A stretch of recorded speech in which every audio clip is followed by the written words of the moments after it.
y hay tantísimos lugares donde tú pudieras estar, pero Él decidió marcar una cita contigo hoy, con un propósito, hablarte. Y es que este Dios santo, sublime y grande que nos quiera hablar es un privilegio. Así que yo creo que el Señor hoy te quiere hablar. Hoy vengo a hablaros de las segundas oportunidades. ¿Tú crees en un Dios de gracia y restauración? Mira, yo creo que ya hay muchos predicadores de la ley, creo que ya hay unos pocos. Y yo creo que deberíamos predicar también de la gracia de Dios, de esa gracia incomprensible que no entra en la mente humana, pero se puede experimentar sabiendo que hemos sido redimidos por la sangre de Cristo, ¿sí o no? Entonces te voy a dar un mensaje hoy de aliento, de esperanza. Es el último día ya aquí, mañana me voy a mi tierra y quiero dejarte un buen sabor de boca. Quiero hablarte de la gracia de Dios, de la restauración, de un Dios que, aunque quizá la gente nos ponga carteles por una vez que fallamos, porque por una vez que matemos a un gato ya somos el matagatos para toda la vida. Pero yo creo en un Dios que es un Dios que restaura, levanta y un Dios que nos vuelve a dar oportunidades, porque esa es la gracia. La gracia es la misericordia. Cada vez que nos permite el Señor ver un nuevo día, la luz del sol, cada vez que alumbra por la ventana esos rayos de sol, anuncian que Dios se acordó de ti, te despertó, permitió que abrieras tus ojos y te anuncia que un día más se renueva la misericordia para ti, para los tuyos y para tu casa. Por lo tanto, yo creo en este Dios de restauración. Mira al que tienes al lado y dile: hoy Dios te va a hablar. Vamos a ir a Jonás, al capítulo 3 y al verso 1. Jonás, capítulo 3, verso 1, dice así: vino palabra del Señor por segunda vez a Jonás. Vino palabra del Señor a Jonás por segunda vez. Quiere decir que si vino una segunda vez tiene que haber una primera. Si dice que el Señor le habló por segunda, tiene que haber una primera. Bueno, ¿qué pasó en esta primera vez que le habló el Señor? Comienza diciendo Jonás capítulo 1, verso 1, y vino palabra de Dios a Jonás, hijo de Amitai, diciendo: levántate y vete a Nínive y predica el mensaje, porque su maldad ha subido delante de mí. Y dice la Biblia: pero Jonás se levantó para huir lejos de la presencia de Dios. O sea, ¿cómo reaccionó Jonás la primera vez que le llamó el Señor? Él reaccionó huyendo de la presencia de Dios. Dice que se levantó para huir de la presencia de Dios. Nota esto porque Jonás, de oficio, era un profeta de Dios, pero resulta ser que yo leyendo la Biblia encontré que Jonás no conocía en profundidad a Dios. Porque era profeta, pero no le conocía en profundidad a Dios.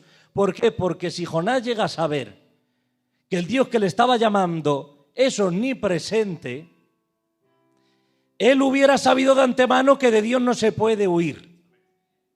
Dice: se levantó para huir lejos de la presencia de Dios, para ir a Tarsis. Desde Nínive, o desde donde él estaba hasta Tarsis, había aproximadamente 1.500 kilómetros de distancia.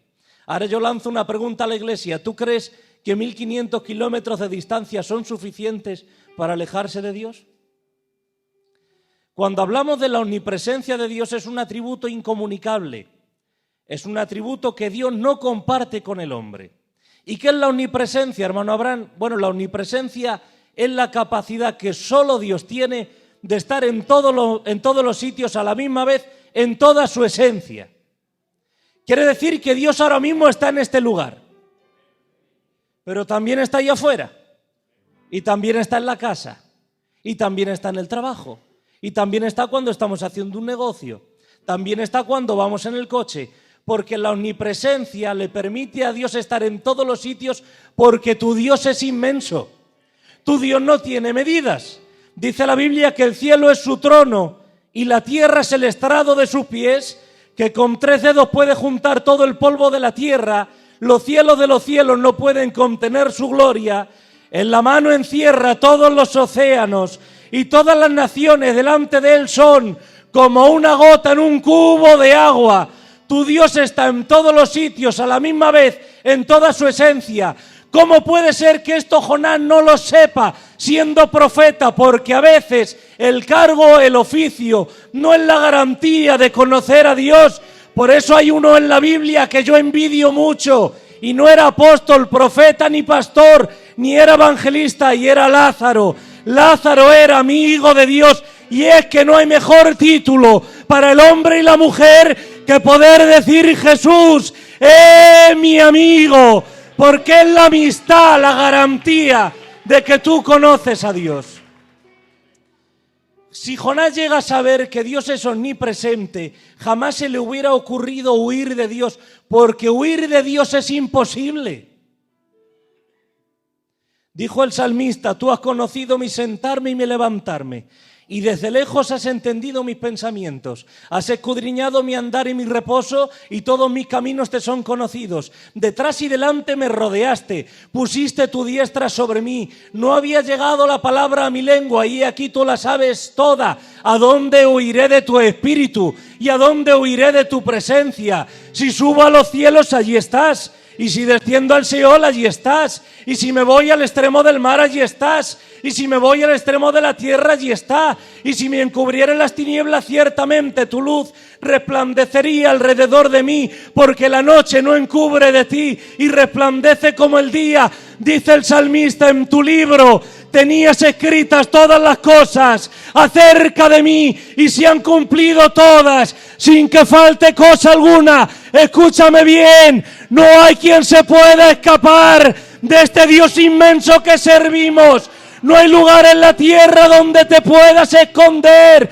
Me voy a coger un hotel, me voy a despejar, me voy a expansionar. Allí está Dios esperándote en el hotel. Me voy a la playa para alejarme unos días. Allí está Dios en el hotel esperándote, en la playa esperándote. ¿Por qué? Porque hay gente que en esta tarde yo sé que constantemente huye de Dios. Y escúchame bien, no juegues con Dios al escondite, porque siempre acabarás perdiendo. Él siempre te acabará encontrando, porque no hay persona en esta tierra que se pueda esconder tanto de Dios que Dios no lo vea. Por lo tanto, yo no sé dónde te escondes, si te escondes en el vicio, en el pecado, en la ansiedad, en la tristeza, en la cueva de la desesperación, en el hoyo de la amargura, pero tengo una palabra de Dios para ti. Tu Dios en esta noche te va a rescatar, te va a sacar y te va a levantar. Gloria a Dios. No hay lugar en la tierra donde te puedas esconder de un Dios que es omnipresente. Escucha esto: la omnipresencia de Dios es la capacidad que Él tiene de estar en todos los sitios. ¿Te produce gozo? Porque escucha esto: la omnipresencia de Dios nos da la posibilidad de tener encuentros con Él no solo en el culto, también en la casa.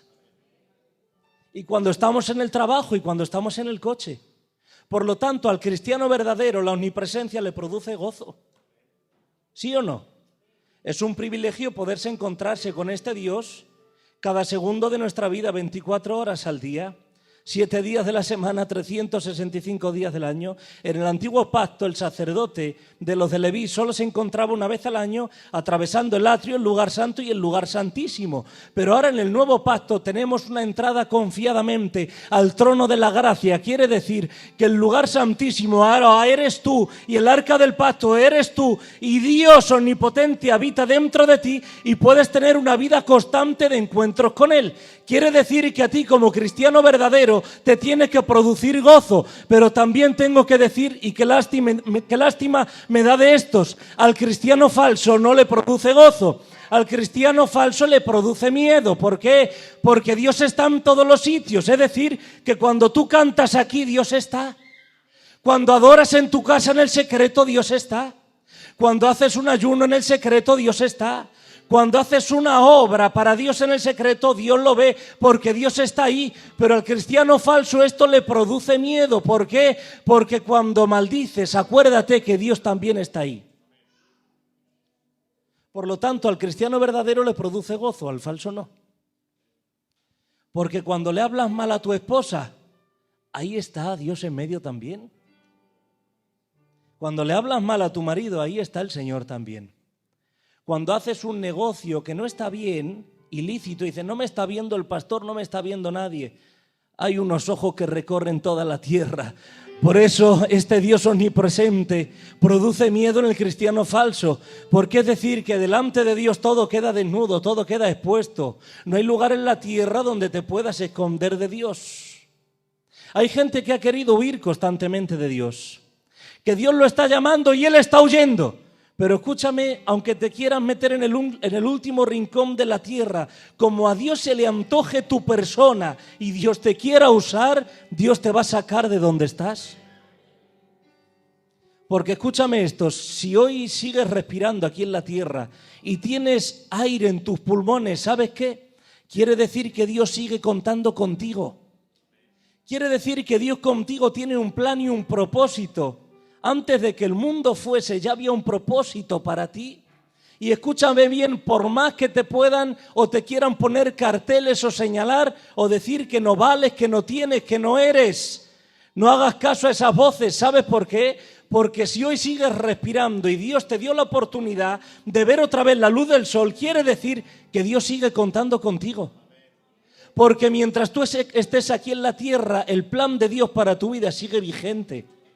Porque escúchame esto, a José los hermanos le rompieron la túnica, pero jamás le pudieron romper los sueños. ¿Sabes por qué? Porque la túnica la fabrica el viejo Jacob, pero los sueños de los hombres y las mujeres de Dios no la fabrica Jacob, la fabrica el anciano de días, nuestro Dios. Y el que tiene sueño de Dios no hay quien le rompa los sueños. Por lo tanto, en esta tarde tengo un mensaje directo a tu corazón.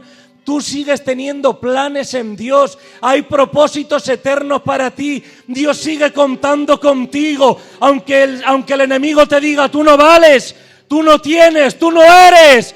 Vengo a decirte que tú eres la luz del mundo, que tú eres la sal de la tierra, que tú eres la niña de sus ojos, que tú eres la iglesia de Cristo, que Él ha tenido un plan para ti y Jehová lo cumplirá y no se cansará hasta que termine lo que Él empezó contigo. Gloria a Dios. Por lo tanto, la omnipresencia de Dios produce gozo en el verdadero y produce miedo en el falso. Por eso acuérdate que Dios está 24/7 contigo. Y cuando bendecimos, Dios está, pero cuando maldecimos también.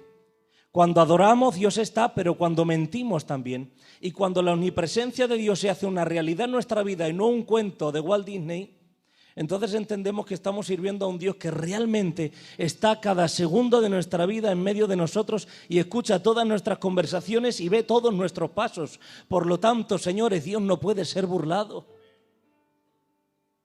Dice la Biblia que en una ocasión se disfrazó Jacob de Esaú y fue a donde su padre, y su padre estaba más ciego que Bartimeo. Le dijo, ¿quién eres, hijo? Y le dijo, yo soy Esaú, tu hijo. Era Jacob disfrazado de Esaú. Y el pobre Isaac, como no veía, dijo, bueno, pues yo te bendigo como el primogénito, sin saber que Jacob llevaba un disfraz.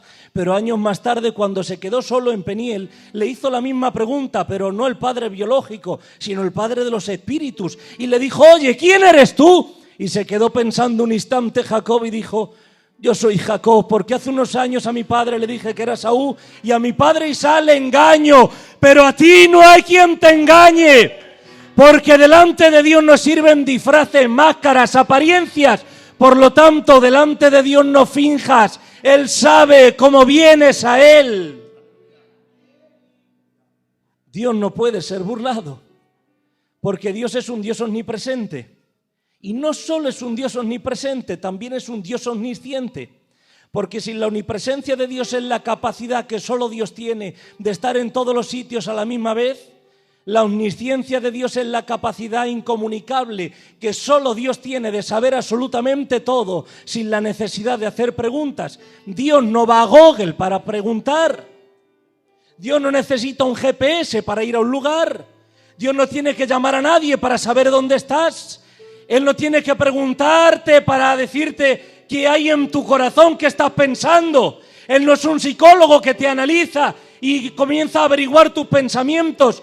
Todos tus pensamientos delante de Dios quedan al descubierto y desnudos. Y si la omnipresencia de Dios es la capacidad que Él tiene de estar en todos los sitios, la omnisciencia es la capacidad de que Él tiene, que sabe todo lo que pasa por tu mente y tu corazón. O sea que cuando decimos una mala palabra, Dios está y se da cuenta y lo sabe. Pero no hace falta ni que hablemos cuando tenemos un mal pensamiento, Dios está y escucha el pensamiento. Dice la Biblia que hubo uno que era un querubín llamado Luzbel, y ¿sabes que él se rebeló con un pensamiento? Porque Dios lo dijo así. Dijo, tú te rebelaste con un pensamiento que tuviste en tu corazón y yo lo escuché, porque Dios escucha los pensamientos. ¿Sabes qué dijo este querubín? Subiré y seré semejante al Altísimo. ¿Sabes por qué? Porque aquel querubín creía que para ser grande tenía que subir. Y dijo, subiré y seré como Dios. Pero ¿sabes lo que dijo nuestro Dios? Yo bajaré y seré como los hombres. Porque yo descendiendo sigo siendo Dios y tú subiendo te conviertes en demonio. Porque lo que somos no es por posición, lo que somos es por naturaleza. Tú eres hijo e hija de Dios. Apláudele a tu Dios, por favor. Gloria a Dios. Gloria a Dios. Gloria a Dios. Dios no puede ser burlado. Escucha tus pensamientos y sabe en cada instante de tu vida dónde estás. Dios sabe cuando estás en el culto y en el casino, cuando estás diciendo la verdad y la mentira. Sabe Dios cuando estás haciendo un negocio de estafa y cuando te estás ganando el dinero de una manera limpia. Dios está ahí y lo sabe. Por eso produce gozo en el verdadero y miedo en el falso. Bueno, Jonás parece que no sabía que servía a un Dios omnipresente y dijo, me voy para Tarsis. Y dice que cuando comenzó la huida, este profeta llamado Jonás, que de paso te lo digo, Jonás significa paloma. Una paloma significa alguien dócil, pero la Biblia revela que este Jonás no era dócil, era más bien, se rebeló como un cuervo contra la voluntad de Dios. ¿Sabes por qué? Porque aunque su nombre significaba mucho, su naturaleza decía otra cosa, y es que a ti no te representa el nombre que tienes, a ti te representa a quien tienes dentro de ti viviendo, que es el bendito Espíritu Santo. Por lo tanto, no te fíes mucho de los nombres. Absalón significa el Dios de la paz. Fíjate lo que significa Absalón, Dios es paz, y era un hombre sanguinario. Por eso el título más grande que tú tienes, que ya lo sabes pero te lo recuerdo, no es otro, es que eres hijo y eres hija de Dios. Por eso en Lucas 15 aparece uno que era el pródigo. Tú sabes cómo se llamaba porque yo no, pero siempre le recordaremos como el hijo pródigo, como el pródigo, pero como el hijo también. ¿Sabes por qué? Porque por encima de todo era hijo. Y es que no hay un honor ni un título más grande, ni un privilegio más grande para el ser humano que poder levantar nuestra cabeza y decir, ¡Abba, Padre! Yo soy tu hijo, yo soy tu hija. Pero parece que esto Jonás no lo sabía. Intentó huir de la presencia de Dios. Y yo contándote esto, nos damos cuenta que es imposible huir de Dios. Dice que se quiso ir a Tarsis, 1500 kilómetros de distancia. Es como ir de aquí a Málaga, más o menos. ¿Tú crees que es suficiente que yo me vaya a Málaga para salir corriendo de un Dios así? Es imposible. Pero dice la Biblia que él descendió a Jope para tomar un barco. Dice que descendió a Jope. Porque, escucha esto, una consecuencia de alejarse de Dios es que tu vida comienza a descender. Dice, descendió a Jope, pero no solo descendió a Jope, descendió también a la nave, pero no descendió a la nave, descendió al interior de la nave. Pero no solo descendió al interior de la nave, también dice que descendió al interior del vientre de aquel pez, pero no solo descendió al vientre de aquel pez, dice la Biblia que el pez descendió hasta donde está lo profundo del mar, donde los montes son afirmados. ¿No te das cuenta que alejarse de Dios tiene nefastas consecuencias y es que tu vida comienza a descender? Dice que comenzó a descender el profeta. Pero nota esta atención, que cuando él va a Jope, dice, Jonás halló un barco que iba para Tarsis. La palabra hallar no es la palabra buscar. Si yo pierdo mi reloj, pero estoy buscando el móvil, pero por el camino resulta que encuentro el reloj que no lo buscaba, he hallado el reloj, pero no lo buscaba. Y qué casualidad que cuando Jonás se quiere ir lejos de Dios, se encuentra con una nave. ¿No será que las manos del enemigo están detrás y él prepara naves para cuando tú te quieres alejar de Dios? Porque ¿sabes qué dice Satanás? Dice, tú te quieres ir de Dios, no te preocupes. Yo te pongo un barco en la puerta para que te vayas lo más lejos posible de Dios. Dice, y halló una nave que iba para Tarsis. Y yo decía, es que el enemigo, yo decía, Satanás no es roñoso. Él regala barcos para que te vayas lejos de Dios. Pero seguí leyendo y dice la Biblia, pero Jonás pagando el pasaje. Ah, porque hay una letra pequeña en todo contrato que el enemigo hace con una persona y él te dice, yo te regalo la nave, pero el pasaje lo pagas tú. Y es que alejarse de Dios tiene consecuencias. Comienzas a descender, pero hay otra consecuencia que es terrible también, y es que tú vas a pagar el pasaje de las consecuencias. ¿Y qué consecuencias voy a pagar? Irse de Dios tiene unas consecuencias terribles. No vas a experimentar el gozo en tu casa. Tu matrimonio no se puede arreglar. Los hijos no te obedecen. Hay gente que dice, cuando se me arregle la vida, entonces voy a servir a Dios. Óyeme bien, no se va a arreglar la vida, a menos que te acerques a Dios. Pero Jonás pensaba esto, él decía, me regala una nave para que me vaya lejos, porque sí, porque si tú piensas en esta hora y dices, cuando salga de aquí voy a ir a la casa, me voy a dar una ducha, me voy a cambiar y me voy a pecar, no hace falta ni que te vayas a la casa ni nada. Ya Satanás prepara en esta misma puerta una nave para que te vayas lejos de Dios. Por lo tanto, cuídate de no irte lejos de la presencia de Dios, porque tiene unas nefastas consecuencias. Tu vida comienza a descender. Hay consecuencias que se pagan y se pagan caro. Vas a experimentar cómo la casa se llena de tinieblas, cómo la luz va a desaparecer. Vas a ver cómo todos los días te levantas con el pie izquierdo, cómo la casa no sale adelante, porque una persona se aleja de Dios y es imposible que espere que la vida le vaya bien. Para que las cosas se ordenen y se arreglan, todo reside en esto: estar cerca de la presencia de Dios. El que se acerca a su presencia, todo se ordena, todo es transformado, todo cambia, la casa se llena de luz, todo cobra sentido. Por lo tanto, no te alejes de la presencia de Dios. Mira al que tienes al lado y dile, no te alejes de la presencia.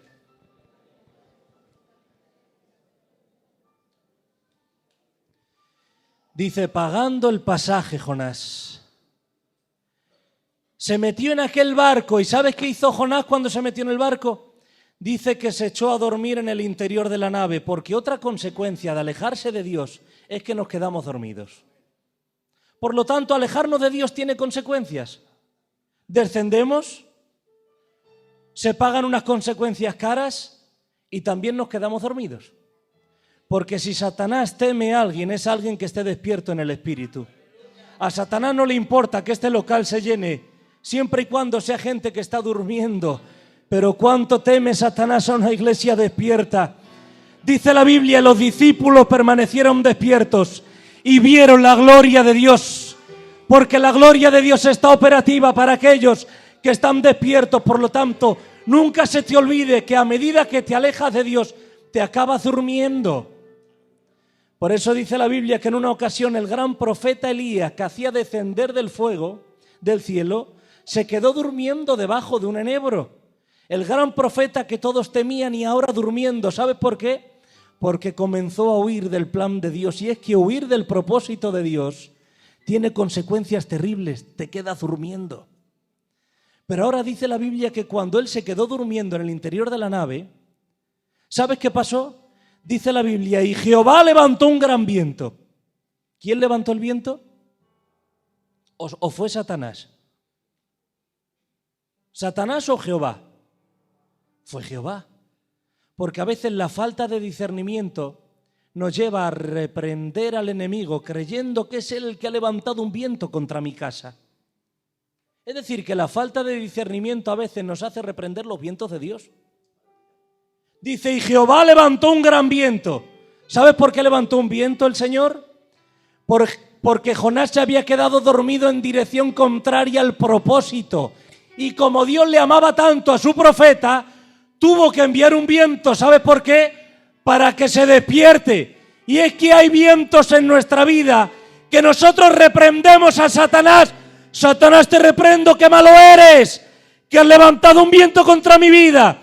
Y Dios desde el trono diciendo, ignorante, Si tú supieras que he sido yo el que ha levantado el viento, porque te has quedado dormido en dirección contraria y yo te amo tanto que te tengo que despertar, porque en dirección contraria puedes tener un accidente y yo te amo. Por eso en esta hora te tengo que decir, los vientos que Él ha levantado son vientos de alerta para que despiertes, para que te levantes, para que tomes el rumbo, para que te puedas redirigir a lo que Dios quiere. Por lo tanto, cuidado con los vientos que tú reprendes. Porque hay veces que le echamos la culpa a Satanás. Satanás ha levantado un viento. ¿No te das cuenta que Dios te ama demasiado y a veces Él mismo tiene que golpear la casa? Hay trabajos que no los quita Satanás, hay trabajos que los quita Dios. Porque te quedas durmiendo por lo material y te desenfocas de las cosas del Espíritu y dice Dios, no me queda de otra. Tengo que levantar un viento porque este dormilón se me duerme en dirección contraria. Si yo me quedara durmiendo en mi coche en dirección contraria, que Dios me guarde y me libre. Lo que más quisiera yo es que alguien apareciera y me echara las largas. ¿Sabes para qué? Para que yo pudiera reaccionar y levantarme, para no tener un accidente. Y es que Dios te ama tanto. Dice Romanos 5:5, el amor de Dios ha sido derramado sobre ti. Él te ama tanto que te tiene que echar las largas, tiene que levantar vientos, tiene que golpear tu casa, a veces te tiene que tirar un poco de la oreja, te tiene que poner en el camino y dices tú, qué trato más duro el enemigo, cómo me golpea. Que no, que el enemigo no te golpea menos que él se lo permita. Y yo en esta tarde te tengo que decir, hay golpes que son de Dios para que reacciones, para que te levantes, porque tu lugar no es Tarsis, tu lugar es Nínive, donde tienes que predicar la palabra del Dios Altísimo. Gloria a su nombre. Gloria a Dios. Gloria a Dios. Y ahora cuando está durmiendo el profeta en el interior del barco, se levanta un viento grande, él se despierta. Los pobres marineros que no tienen culpa dicen, ¿qué hacemos ahora con este viento? ¿Tenían alguna culpa aquellos marineros?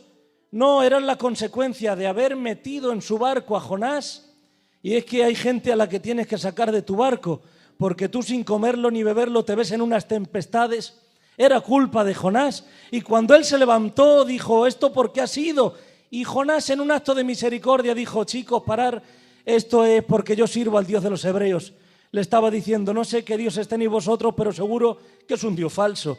Pero mi Dios es el real y verdadero. Y estos vientos, él miró y dijo, estos vientos son los vientos de mi Dios.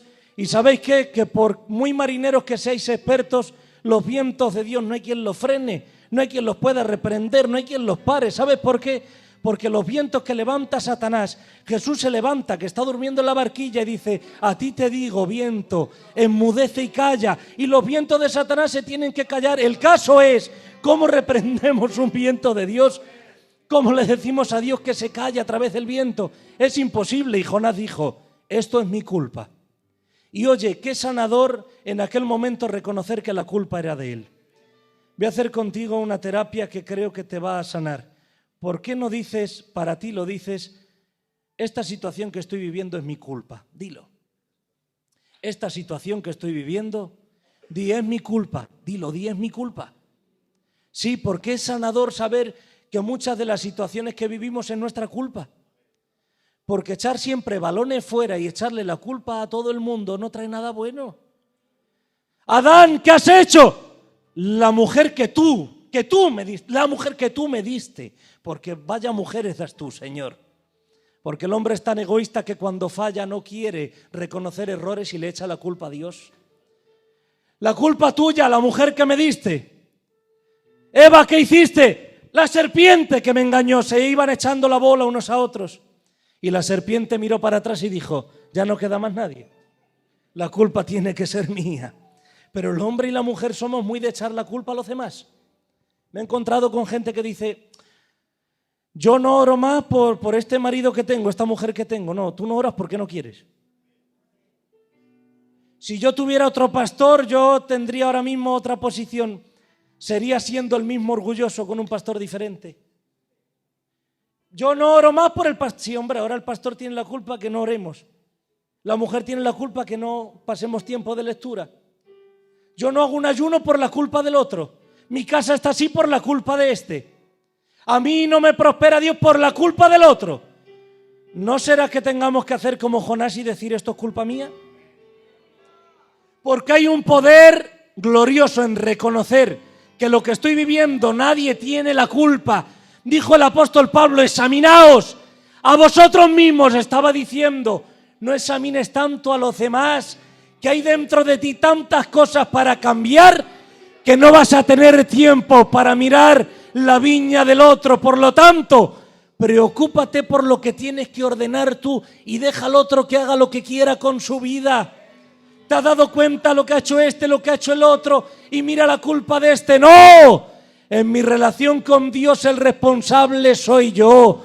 Si no leo es porque estoy en la carne. Si no oro es porque estoy en la carne. Si no tengo intimidad es porque estoy en la carne. Porque escucha, que tú tengas una relación sana con Dios no es producto de la relación que tú tengas con otro hombre. Es el producto de tener una relación sana con el Espíritu Santo de Dios. Por eso hay un poder en reconocer. Dice, yo reconozco que este viento es por mi culpa, porque soy un desobediente. Porque la desobediencia provoca vientos no de Satanás, sino de Dios.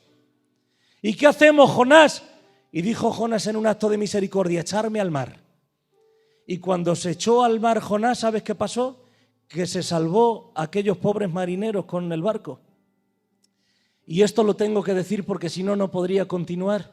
Me recuerda que hubo uno que también descendió, pero no del barco al mar, sino que descendió del trono a un pesebre. ¿Sabes por qué? Porque había unos pobres marineros que nos íbamos a la deriva del pecado, pero él en un acto de misericordia descendió para salvarte a ti y para salvarme a mí. Y ahora pon atención a esto, cuando él desciende y toca las aguas del mar, mira lo que le dijo Dios, le dijo, oye pez, porque yo no sé cómo se llamaba el pez, no sé si se llamaba Nemo, no lo sé. El caso es que Jonás nos muestra la soberanía de Dios sobre la creación. Pez, sube. ¿Y qué hizo el pez? Subió a la primera, le habló y subió el pez. ¿Sabe por qué hizo esto Dios? Para demostrarle al profeta que era más obediente un pez que él. Y es que hay muchos profetas orgullosos que a veces Dios, para darle una dosis de humildad, les tiene que restregar en la cara que hasta los peces le obedecen a la primera por encima de muchos que dicen yo soy el profeta de Dios. Y aquel pez demostró que era más fiel que el profeta. Y cuando subió aquel pez dijo, pez, vamos a darle una lección a Jonás. Desciende hasta lo más profundo de la tierra donde los montes son afirmados. Y ahora el profeta descendió hasta lo más profundo. 72 horas en un pez tiene que ser una cosa desagradable. Y allí estaba Jonás en aquel pez, todo producto de quererse irse lejos de la presencia de Dios. Pero dice la Biblia que cuando pasaron 72 horas, ¿sabes qué pasó? Dice la Biblia, entonces Jonás oró. Qué pena que tengas que pasar 72 horas en un pez en lo profundo del mar para darte cuenta que tienes que orar. Dice entonces Jonás oró. Y digo yo, pero Jonás, ¿no hubiera sido mejor orar un poco antes?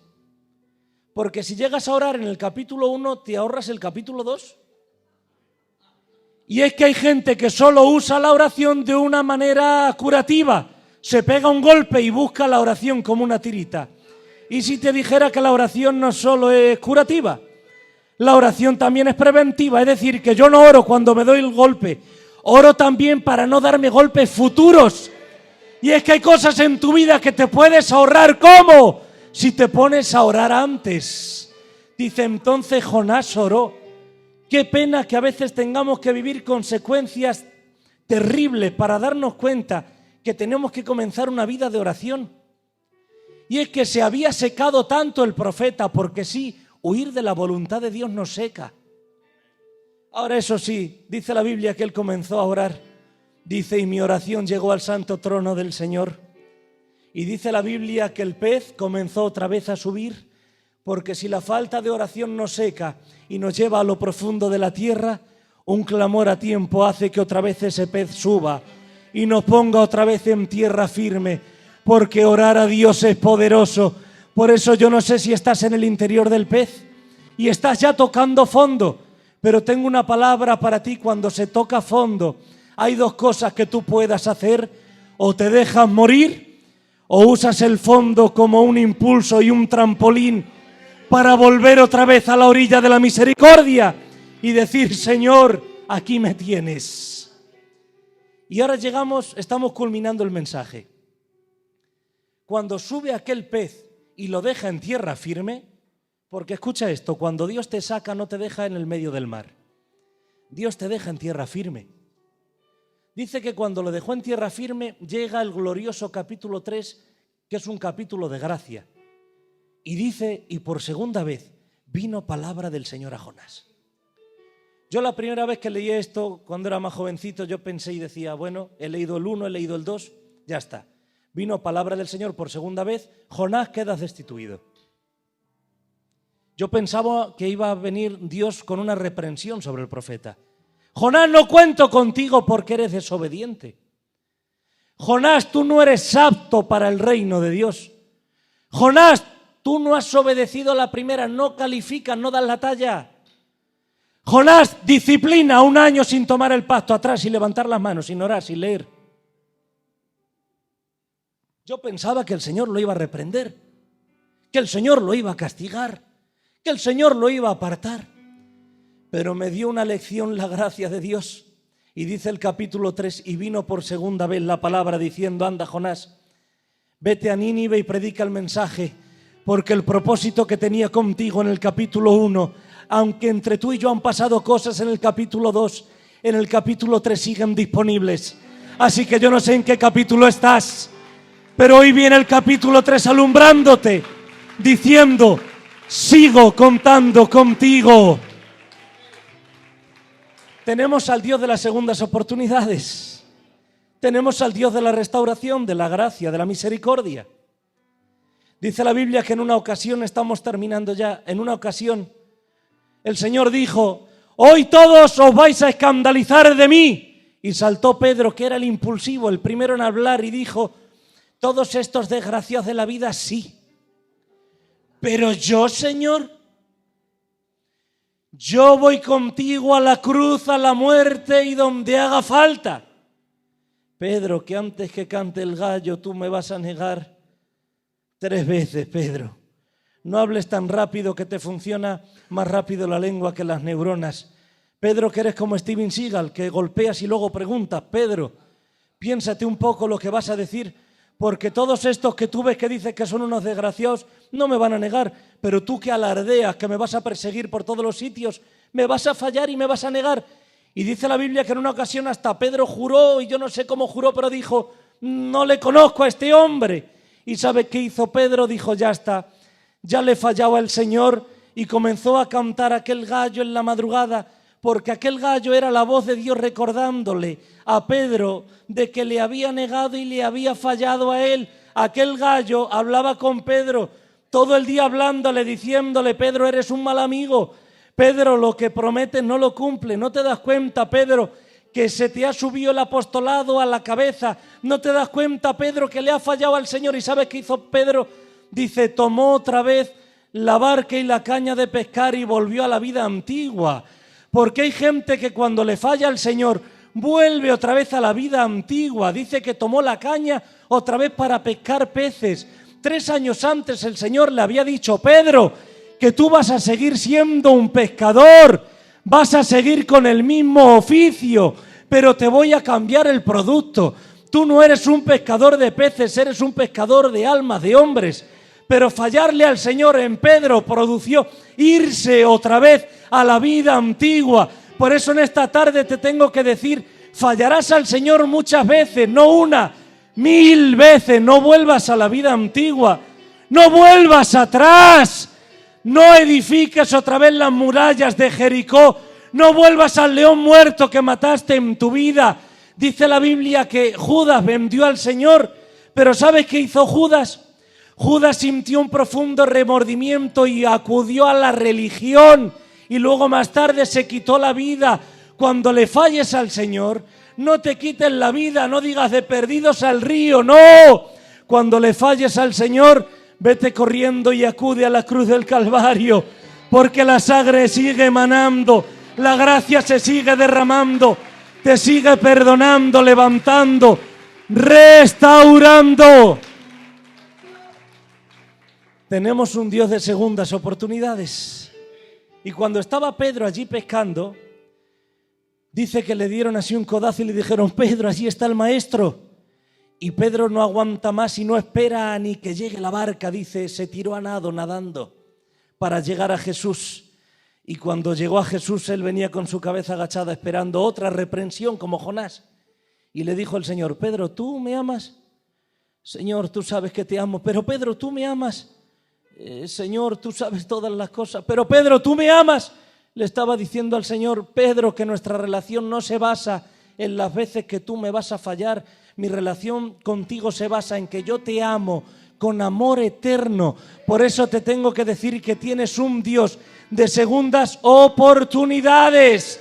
Yo no sé si eres un pródigo que te has ido de la casa del Padre, pero Pastor Abraham, si yo no me he ido de la iglesia, si no me pierdo un discipulado, no me pierdo un estudio, no me pierdo una reunión, escúchame bien, un pródigo no es solo el que se va de la casa de Dios, un pródigo es aquel que se aleja de la voluntad de Dios. Por eso a veces somos pródigos, ocupando primeras filas en los bancos, en las iglesias, en las sillas. ¿Sabes por qué? Porque un pródigo no es abandonar un lugar, una ubicación, es alejarse de la voluntad de Dios. Por eso en esta hora, si tienes que volver, vuelve, que hay gracia para ti. Dice que aquel pródigo, volviendo en sí, dijo: me levantaré e iré a mi padre. No dijo: volveré a la casa, dijo: volveré a mi padre, porque nota esto, a ti no te restaura la casa del padre, a ti te restaura el padre de la casa. Porque hay gente que quiere huir de Dios como el pródigo, con la herencia, pero escúchame bien, la herencia que el Padre te pueda dar se termina, pero el Dios que da las herencias es eterno. Y hay gente que se enamora tanto de la bendición de Dios que se olvida del Dios que da las bendiciones. Y las bendiciones de Dios pueden ser temporales, pero tu Padre es eterno. Por eso, si hoy tienes que volver al corazón del Padre, vuelve. Porque el Padre para ti no tiene una reprensión, no tiene una disciplina. Él no te va a apartar, no te va a excluir, no te va a señalar. ¿Sabes qué dice Él? Sacar el mejor anillo, sacar el nuevo vestido y sacar el calzado nuevo. Porque escucha, todo lo que Dios tiene para ti es nuevo. Dios no compra en Mil Anuncios, ni en Wallapop, ni en segunda mano. Todo lo que Dios tiene para ti es completamente nuevo. ¿Y sabes qué dijo el Padre? Y vamos a hacer una gran fiesta, porque este era mi hijo muerto, pero ha vuelto a la vida. Y es que cuando alguien se arrepiente y vuelve a Dios, la cultura del cielo es la fiesta. Por eso en esta hora, si tú vuelves a Dios, si vuelves a la intimidad, si vuelves a tu cuarto de oración a cerrar la puerta, en los cielos hay una gran fiesta, porque la cultura del cielo es una fiesta cuando un pecador se arrepiente. Óyeme bien, derrotar a Goliat en la tierra no provoca fiestas en los cielos, provoca fiestas en la tierra. Dice la Biblia que David, cuando mató a Goliat, las doncellas cantaron y se provocó una fiesta aquí en la tierra. Pero no registra la Biblia que en los cielos hubiera una fiesta porque David derrotara a Goliat. Sin embargo, Lucas 15 registra: cuando un pecador se arrepiente, se produce fiesta en los cielos. Es decir, que cuando David derrotó a Goliat, en los cielos se pasó de desapercibido. Sin embargo, cuando se arrepintió en el Salmo 51 por su pecado con Betsabé, la Biblia sí registra: y hubo una gran fiesta en los cielos. Hubo una gran fiesta en los cielos. Por eso Dios sigue contando contigo. Ponte en pie donde estás, por favor. Dios sigue contando contigo. Dios sigue contando contigo. No sé si quizá te estás autoculpando en esta noche. Yo soy un Jonás, pastor, que me he ido lejos de Dios. Yo soy un Jonás que no te he obedecido a la primera. Hay un capítulo 3 que te viene alumbrando.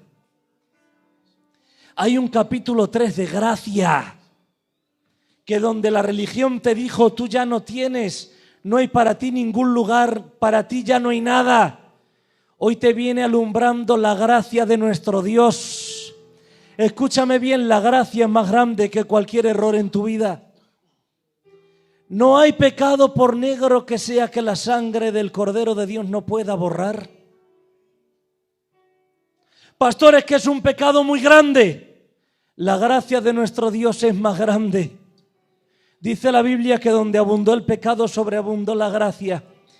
Y es que desde que pecó Adán en el huerto del Edén hasta el último hombre que va a pasar por la tierra, todos esos pecados no son suficientes para elevarse por encima de la gracia. Cuando alguien se arrepiente de corazón, hay un capítulo 3 de gracia que te alumbra diciendo: sigo contando contigo, con tu matrimonio, con tus hijos, con tu casa. Sigues teniendo planes. Sigo escribiendo en la tabla de tu corazón todo lo que tengo para ti. Gente que se está autoculpando y diciendo en esta noche: para mí ya no hay oportunidades. Vengo a decirte que sí, que el plan de Dios sigue operativo, que el propósito sigue vigente, que los planes que Dios tenía ayer contigo y los sigue teniendo.